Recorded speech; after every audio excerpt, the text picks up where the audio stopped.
Magandang araw po sa inyong lahat. Ako po si Dr. Mark Steven Pimpenko mula sa Laguna Holy Family Hospital. Ako po ay espesyalista sa mga matatandang may sakit at espesyalista sa baga. Ako po ay naandito upang ipaliwanag ang isang sakit sa baga na siguradong akong may ideya ang karamihan sa atin.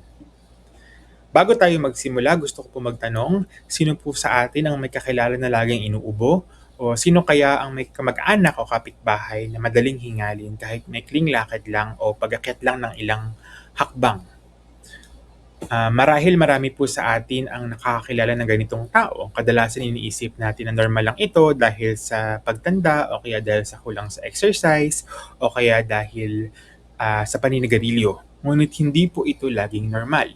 Maaring ito ay senyales na isang sakit sa baga na tinatawag na COPD o Chronic Obstructive Pulmonary Disease. Ang C ay chronic, ibig sabihin pangmatagalan, hindi po ito tulad ng sipon o trangkaso na gumagaling pagkatapos ng ilang araw. Ang COPD ay isang kondisyon na maaaring habang buhay at nangangailangan ng regular na pag-aalaga. Ang O ay obstructive, meaning may pagbabara o pagsikip ng daanan ng hangin. Ang P ay pulmonary o lungs, at D ay disease sa sakit. Ang COPD ay isa sa mga pangunahing sakit sa baga sa buong mundo at nakakaapekto sa milyon-milyong tao. Maaari itong magdulot ng paulit-ulit na pag-uubo, pagdami ng plema, mabilis hingalin o madalas na pagkakaospital. Maaari rin itong limitahan ang mga simpleng gawain tulad ng paglalakad o kahit simpleng pagligo at pagbibihis. Ang magandang balita ay may paraan upang maiwasan ang COPD, mapabagal ang paglala nito at mapabuti ang kalidad ng buhay ng mga taong mayroon nito. Sa susunod na 15 minuto, pag-uusapan po natin kung ano ang COPD, ano ang mga sanhi nito, ano ang mga sintomas at paano natin mapoprotektahan ang ating mga baga. Marahil hindi natin ito napapansin dahil otomatiko natin itong ginagawa araw-araw. Humihinga tayo ng humigit kumulang 20,000 times sa isang araw kahit tayo ay natutulog, ngunit sa bawat paghinga, may napakahalagang nangyayari. Dahil kapag tayo ay humihinga papasok, kumukuha tayo ng oxygen mula sa hangin. Ang oxygen ang nagbibigay ng enerhiya sa ating mga kalamnan, utak, puso at iba pang bahagi ng katawan. Kapag wala o kulang ang oxygen, mabilis tayong mapagod at manghihina. Samantala, kapag humihinga tayo palabas o nag-exhale, inilalabas natin ang carbon dioxide, isang waste product na hindi na kailangan ng ating katawan. Sa madaling salita, oxygen ang pumapasok, carbon dioxide ang lumalabas. Yan ang pangunahing trabaho ng ating mga baga. Kapag tayo ay humihinga, may dinadaanan ang hangin bago makarating sa ating mga dugo. Una, pumapasok ang hangin sa ating ilong or sa bibig. Pagkatapos, dumadaan ito sa malaking tubo na tinatawag na trachea o windpipe. Mula rito, naghahati-hati ang hangin sa mga mas maliliit na daanan ng hangin sa loob ng baga na parang mga sanga ng puno. At sa pinakadulo ng mga daanang ito ay mayroong napakaliit na supot ng hangin na tinatawag na alveoli o air sacs. Dito nagaganap ang pinakamahalagang bahagi ng paghinga, ang palitan ng oxygen at carbon dioxide. So magbigay ako ng isang analogy, isipin natin na ang ating lungs or baga ay parang isang puno. Ang trachea ang puno ng kahoy, ang bronchi at maliliit na daanan ng hangin ang mga sanga, at ang alveoli or air sacs ang mga dahon. Kung malusog ang puno at walang bara ang mga sanga, malayang makakarating ang tubig at sustansya. Ganito rin sa ating lungs. Kapag malinis at bukas ang mga daanan ng hangin, madaling makakapasok ang oxygen at madaling mailalabas ang carbon dioxide. Sa COPD, may problema sa ating mga daanan ng hangin at sa air sacs ng baga. Nagkakaroon ng pamamaga ang mga daanan ng hangin kaya sila sumisikip. Bukod dito, mas maraming plema ang nabubuo na lalo pang bumabara sa daluyan ng hangin.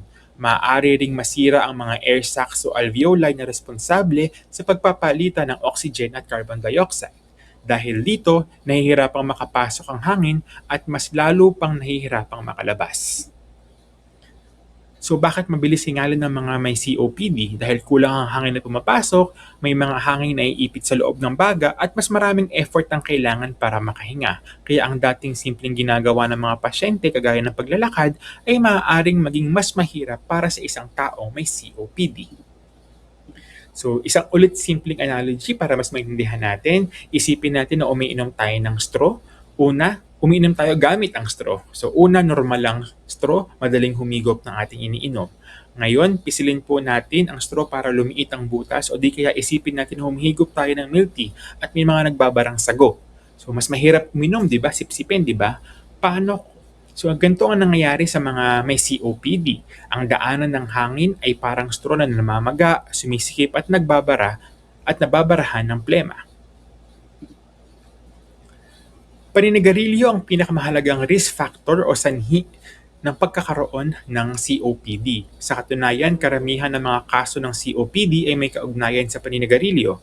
Ang usok ng sigarilyo ay may libo-libong kemikal na unti-unting sumisira sa mga daanan ng hangin at sa mga air sacs ng baga. Kapag paulit-ulit itong nalalanghap sa loob ng maraming taon, maaaring magkaroon ng permanenteng pinsala sa baga. Ngunit hindi lamang ang direktang paninigarilyo ang maaaring maging sanhi nito. Kahit ang exposure o pagkakaroon ng kasama sa bahay niya ng gayosi ay maaaring makaapekto sa lungs natin. Ito ang tinatawag na second-hand smoking. Kahit hindi po ikaw ang naninigarilyo mismo, maaari pa rin matamaan o masira ang iyong lungs kung palagi ka nalalantad o na-expose sa mga naninigarilyo. Maaari ka rin magkaroon ng COPD dahil sa matagal na exposure sa pollution sa hangin, usok ng sasakyan, usok mula sa kahoy o uling na ginagamit sa pagluluto, alikabok sa konstruksyon, or kemikal at usok sa pabrika. Kapag araw-araw ito nalalanghap sa loob ng maraming taon, maaari ring masira ang ating baga. Ang COPD ay hindi karaniwang nagsisimula ng biglaan. Unti-unting lumalala sa loob ng maraming taon. Kaya maraming pasyente ang hindi agad nagpapatingin dahil iniisip nila na normal lang naman itong naramdaman nila. Isa sa mga pangunahing sintomas ay ang pag-uubong hindi nawawala. May mga pasyente na inuubo halos araw-araw sa loob ng maraming buwan o taon. Kasabay ng ubo ang pagdami ng plema. May ilang kailangan magdahak pagkagising pa lamang tuwing umaga. Ang plema ay senyales na may namamaga at iritasyon sa daanan ng hangin. Pangatlo ay ang mabilis hingalin. Ito ay sintomas na kadalasang dahilan kung bakit nagpapatingin ang mga pasyente. Nung una nakakalakad pa, nakakatakbo pa, pero paglipas ng panahon medyo hirap na pong maglakad, hirap ng mamalengke. Minsan pati simpleng pagligo o pagbihis ay nakakapagod. Pang-apat, dahil kulang sa oxygen ng katawan, mabilis mapagod ang mga taong may COPD. At ang huli, ang wheezing o tunog na parang puting o sipol habang humihinga. Nangyayari po ito dahil sumisikip ang mga daanan ng hangin. Ngayong alam na po natin kung ano ang COPD, alamin natin kung paano ito natutukoy o nadadiagnose. Ang pinakauna at mahalaga ay ang pagpapakonsulta sa ating mga doktor na kagaya ko. Magtatanong po ang doktor tungkol sa paninigarilyo, mga sintomas na nabanggit ko kanina, mga exposure sa alikabok, kemikal o usok, at mga dati ng sakit sa baga. Mahalaga pong maging tapat tayo sa pagsagot upang mas tama ang maging pagsusuri sa atin. Ikalawa, ang physical examination kung saan susuriin ng doktor ang ating paghinga. Maaari siyang makinig sa baga gamit ang stethoscope upang marinig kung may wheezing o may iba pang abnormal na tunog. Ikatlo, maaari kami mag-request ng mga X-ray o CT scan ng baga upang makita kung mayroon pang ibang dahilan ang mga sintomas kagaya ng pulmonya, TB, buhol o tubig. At ang huli, ang pinaka-importante, ang spirometry, ang pinakamahalagang test para masuri kung may COPD. Sa test po na ito, hihinga ng malalim ang pasyente at saka hihipa ng malakas ang isang espesyal na aparato. Sinusukat po nito kung gaano karami at gaano kabilis na ilalabas ang hangin. Kung may bara sa daluyan ng hangin, makikita po ito sa spirometry test. Isipin po natin ang spirometry bilang blood pressure machine ng baga o BP machine ng baga. Kung ang blood pressure machine ay sumusukat sa kalagayan ng puso at ng mga ugat, ang spirometry ay sumusukat kung gaano kahusay gumagana ang ating mga lungs. Isa sa mga madalas na itanong ng pasyente ay, Dok, gumagaling pa ba ang COPD? So ang tapat na sagot ay ang pinsalang dulot ng COPD ay kadalasang permanente at hindi na naibabalik. Marami tayong paraan upang mapabuti ang paghinga, mabawasan ang sintomas, at mapabagal ang paglala ng sakit. Ang layunin ng gamutan ay bawasan ang sintomas, bawasan ang hingal, iwasan ang pagkaka-ospital, at papagalin ang paglala ng karamdaman natin. Smoking cessation o ang pagpigil ng paninigarilyo ang pinakamahalagang hakbang laban sa COPD. Pinapabagal nito ang pagsira ng baga, nababawasan ng mga sintomas, at nababawasan ng atake ng COPD. Ikalawa ay ang mga inhalers, o mga inihigop na gamot. Binubuksan nito ang mga daanan ng hangin, binabawasan ang mga sintomas, at tumutulong sa pang-araw-araw na gawain ng mga pasyente. Ikatlo ay ehersisyo kagaya ng regular na paglalakad dahil pinapalakas nito ang katawan at ang paghinga at pinapabuti ang kalidad ng buhay. At ang huli ay ang paggamit ng oxygen para sa mga iilang pasyenteng may mababang oxygen level.